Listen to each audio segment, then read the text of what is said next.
Hola, ¿cómo están? Mi nombre es Valentina Celas y en este video vamos a ver algunos conceptos de arranque de motores en baja tensión. Lo primero, ¿de qué se debe proteger una carga eléctrica? Una carga eléctrica como un motor, un equipo electrónico o electrodoméstico debe protegerse de varias condiciones anormales que pueden dañarla o generar riesgos. Las principales son cortocircuito, sobrecarga, falla tierra, caídas de tensión y finalmente arranques frecuentes o prolongados. La primera, cortocircuito, es una conexión de baja impedancia entre conductores, bien sea fase-fase o fase-tierra.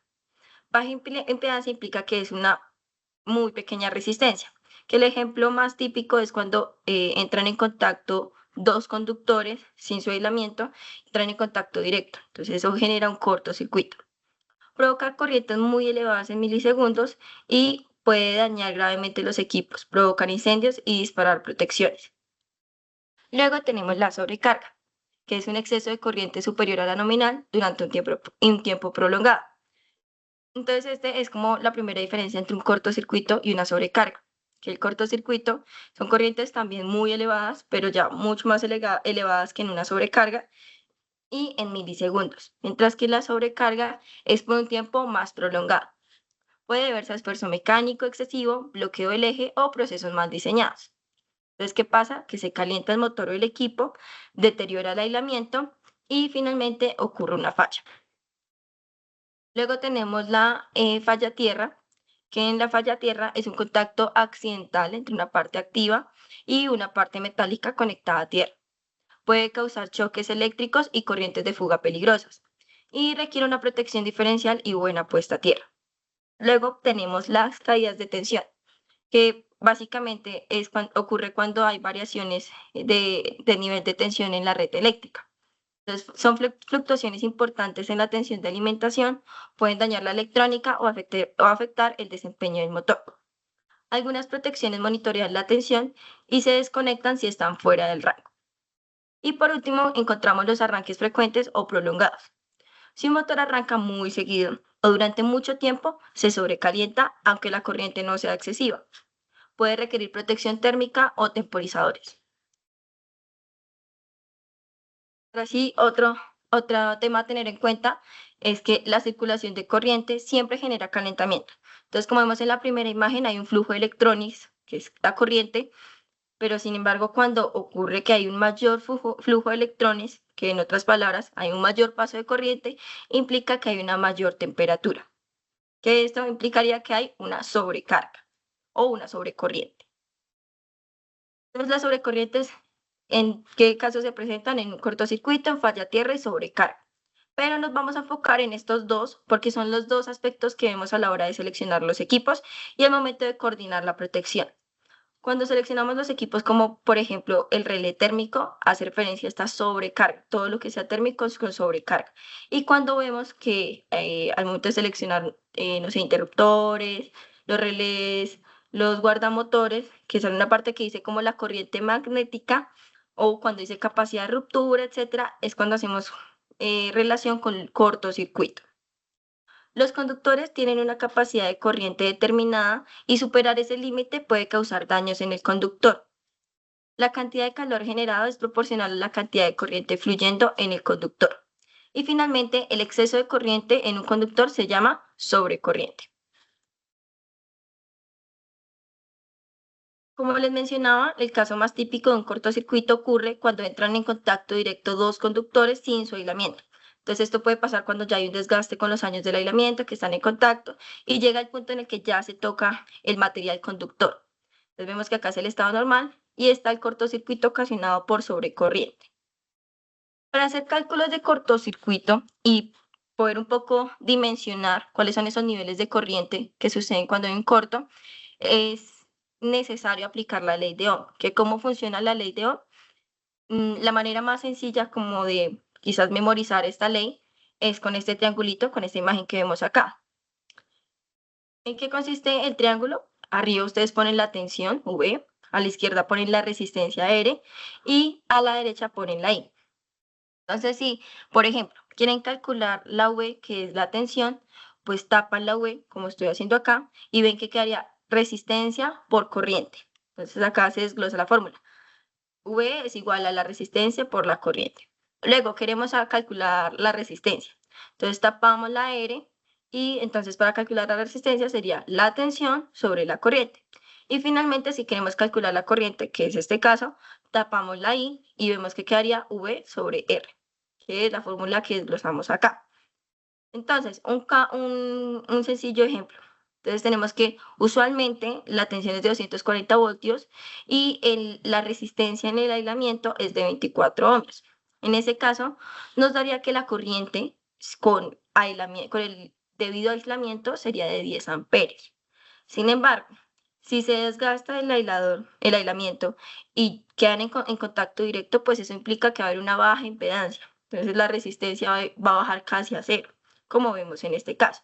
Si hacemos la división de 240 dividido en 0,024, vamos a ver que sube hasta 10.000 amperios, que es lo que vemos cuando seleccionamos equipos, que dice, por ejemplo, que un interruptor tiene una capacidad de ruptura de 10 kiloamperios, 36 kiloamperios, 55 kiloamperios.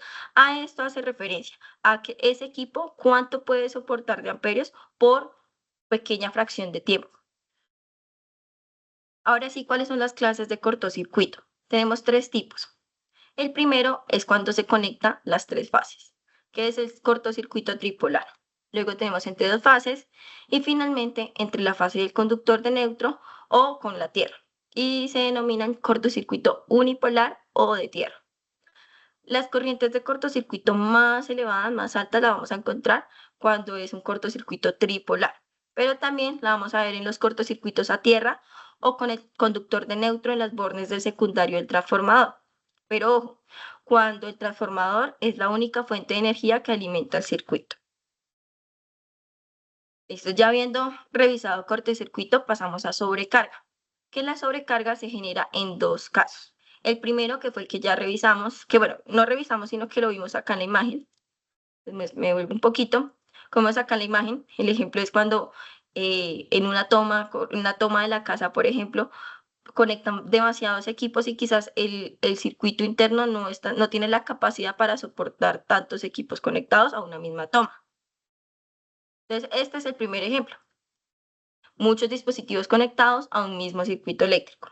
Y pues en el diseño de ingeniería no se dimensionó que el circuito iba a soportar tantos corrientes de cada uno de los equipos conectados. Y finalmente, que es en la imagen de esta presentación, cuando un equipo eléctrico se hace trabajar más allá de sus límites y o capacidades. Entonces pongo el ejemplo de la barra transportadora, pues normalmente este tiene una capacidad, está diseñada para tantas cajas, no sé, tantos equipos transportándose. Sin embargo, cuando ya nos excedemos de ese tope, pues el motor se va a empezar a calentar y se va a sobrecargar. En el caso del ejemplo, cuando el circuito se excede sus límites de capacidad por un tiempo muy largo, es cuando ocurre la sobrecarga, para lo cual la protección de sobrecarga debería desconectar el circuito. Pero entonces acá vienen estas dos preguntas. ¿Qué debería pasar si el exceso de corriente ocurre por un tiempo corto? O cuando se presenta una sobrecarga por lapsos muy cortos, se espera que el circuito no sea desconectado. ¿Por qué? Claro, les voy a dar un momentico como para que piensen un poquito y pues piensen un poco en la respuesta de esas preguntas, que van muy de la mano.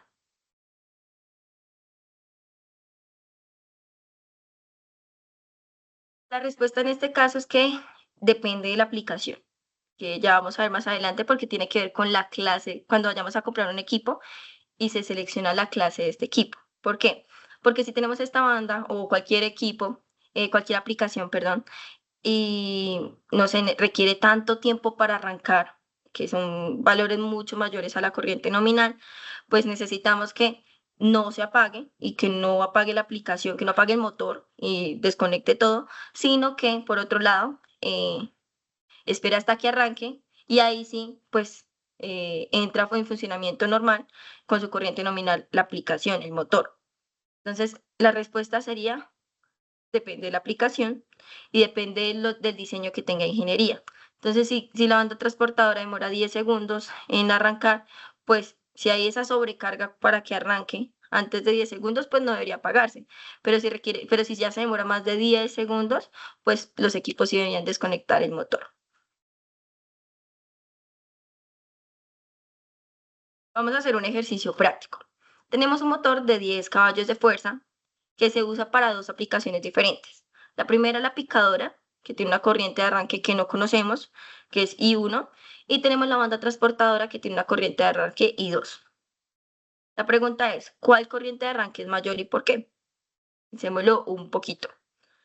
Normalmente cuando hago esta pregunta, pues me mencionan varios aspectos, como que quizás la picadora es más, necesita como más corriente que la banda transportadora, quizás por lo pesada, por lo robusta que es. O por otro lado me dicen que la banda transportadora depende, no sé, de cuántas cajas tenga ahí pasando, no sé. Pero bueno, la respuesta la vamos a ver en esta imagen y es, la magnitud de las corrientes es la misma. ¿Por qué? Pues porque están usando el mismo motor. Cambia, lo que varía y que sí depende de la aplicación es el tiempo en el que les toma llegar a sus valores nominales. Entonces, como es el mismo motor que están manejando, ese motor necesita para arrancar, no sé, 6 veces su corriente nominal. Sin embargo, pues como veíamos, la picadora es más robusta que la banda transportadora, por lo que implementando 6 veces su corriente nominal demoraría hasta 11 segundos en arrancar y llegar a su funcionamiento normal, usual, con la corriente nominal. Sin embargo, la banda transportadora, que quizás no es tan pesada como la picadora, solo requiere de 6 segundos para poder llegar pues, a su estado nominal. Que era lo que les mencionaba antes, o sea, depende desde la clase del equipo, de lo pesado que es o no, y cuál es su tiempo en arrancar. Entonces, sí, en este ejemplo vemos que si para la picadora le ponemos unos equipos que se disparan, yo no sé, a los 6 segundos, pues obviamente la picadora no va a llegar a arrancar completamente. Esto es lo que debemos ver. Entonces los equipos deberíamos seleccionarlos de tal manera que no se disparen, sino hasta después de 11 segundos. Entonces, en relación con el ejemplo que veíamos anteriormente, pues vienen al lugar las clases que se las mencionaba.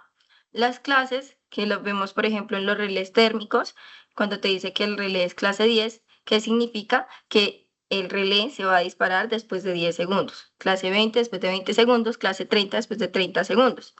La clase de disparo es en función del tiempo de disparo, para 6 veces la corriente regulada desde la condición en frío. Es decir, apenas está en frío, o sea, no se ha conectado el motor, entonces apenas se conecta, entonces son hasta 6 veces la corriente nominal y cuál es el tiempo en el que va a arrancar con su corriente nominal. El protector de sobrecargas debe disparar en estos tiempos, el relé, básicamente. En clase 10, acá la única diferencia entre clase 10A y clase 10 es como el rango. Entonces vemos que en clase 10 es de 4 a 10 segundos, mientras que en 10A pues, es un poco más grande el rango, que viene de 2 hasta 10 segundos. Y en esta gráfica podemos ver esto. Entonces, esta es la gráfica típica de curvas de protección. Entonces vemos que si el equipo es clase 10, entonces toda esta línea nos dice que es 6 veces la corriente nominal, como lo vemos acá. Entonces son 6 veces la corriente nominal. ¿Y cuánto tiempo necesita? Entonces si es clase 5, vemos que prácticamente es de 5 segundos o 6 segundos. Clase 10 llega hasta 10 segundos, clase 20, 20 segundos y clase 30, 30 segundos a 6 veces la corriente nominal de arranque. Ahora bien, ¿cuáles son los componentes de un arranque motor? Tenemos 4 componentes principales. Primero vamos a encontrar el guardamotor, que es este equipo que ya se lo señalo, es este equipo. Este es el guardamotor que se encarga de la protección de cortocircuito y seccionamiento. Ojo, acá importante hacer la aclaración, es que estamos viendo el tipo de arranque directo. Más adelante en otros videos vamos a ver arrancadores suaves.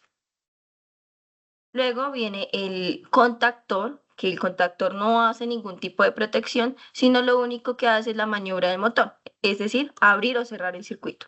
Finalmente, tenemos la protección térmica del motor, que sería este relé, que como su nombre lo dice, relé térmico, que sería para sobrecargas.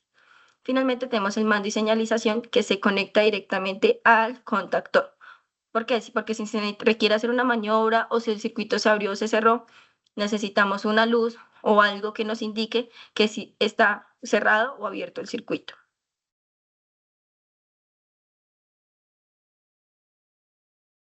Las posibles fallas a proteger, en fallas de corriente, la principal es el cortocircuito. Fallas de tensión, la principal sería la sobretensión. Y hay otros tipos de fallas que tenemos la temperatura, rotor bloqueado, maniobras indeseadas, mala aislación, pero pues aquí estamos viendo va más relacionada con temperatura. Ahora bien, tenemos según la norma IEC 61.439.172 que existen los tipos de coordinaciones, que eso se hace a la hora de, antes de seleccionar los equipos y como en el diseño de ingeniería.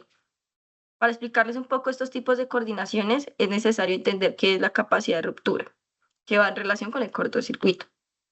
Es la capacidad que tiene un aparato de protección de asumir a una corriente de cortocircuito. Asumir significa soportar, dominar y desconectar a una corriente de falla. Es la máxima corriente de cortocircuito que es capaz de interrumpir con éxito sin sufrir daños mayores. Si la corriente de cortocircuito se establece a un valor superior al poder de corte de un interruptor, este no podrá interrumpirla y se destruirá. ¿Esto qué quiere decir? Que, por ejemplo, si el equipo que se seleccionó tiene una capacidad de ruptura de 80 kiloamperios, pero hubo una falla de 100 kiloamperios, el equipo se va a destruir. Ahora, entonces existen dos tipos de coordinaciones, que es como el diseño que se hace para todo el circuito. Coordinación tipo 1 es en caso de cortocircuitos que se admite la destrucción de los aparatos de maniobra sin que se dañe la periferia. El ejemplo más común son los fusibles. Y en coordinación tipo 2, en caso de cortocircuito, los aparatos de maniobra deben quedar aptos para permanecer en servicio, admitiéndose posibles soldaduras o daños reparables. Protección contra el cortocircuito es a través de guardamotores. Y veíamos que las clases o las sobrecargas es a través de los relés térmicos. Nosotros en Siemens tenemos este documento que lo van a encontrar en este link, buscando este link, en el que van a encontrar como las tablas de selección. Entonces, si ustedes buscan, quieren, no sé, una capacidad de ruptura 50 kiloamperios y con coordinación tipo 2, entonces acá les salen como cuáles son esa configuración de equipos de relé, contactor o, guardamotor, contactor o relé si es el caso, para que cumpla lo que ustedes requieran. Y por otro lado tenemos también otro documento que lo encuentran en este link, que es la certificación de ensayos. Entonces, en nuestro laboratorio de Siemens se testean unas configuraciones de equipos de arranque directo según coordinación tipo 1, coordinación tipo 2. Entonces, ustedes lo pueden buscar acá y saben que nosotros certificamos y les aseguramos que con esa configuración van a cumplir pues sus requerimientos según lo que encuentren en este documento. Y finalmente, en generalidades y lo que hemos visto, que se debe tener en cuenta la corriente nominal del motor, el tipo de aplicación, la capacidad de ruptura y el tipo de coordinación. Y finalmente, la pregunta que siempre viene al lugar, que ya hoy vimos arranque directo, pero entonces, ¿cuándo usar arranque suave? El arranque directo es ideal para motores pequeños y cargas ligeras por su simplicidad y bajo costo, aunque genera altos picos de corriente. Como lo vimos, pues obviamente el motor se va a tener que sobrecargar un poco para poder arrancar. En cambio, el arranque suave es preferible para motores grandes o cargas pesadas, ya que reduce el esfuerzo eléctrico y mecánico al limitar gradualmente la tensión, protegiendo mejor tanto el motor como la red eléctrica. Entonces, en arranque directo vemos que tiene que llegar hasta 6, 7, hasta 8 veces la corriente nominal, mientras que el arranque suave pues no excita tanto al motor. Eso sería todo por el video de hoy. Muchísimas gracias.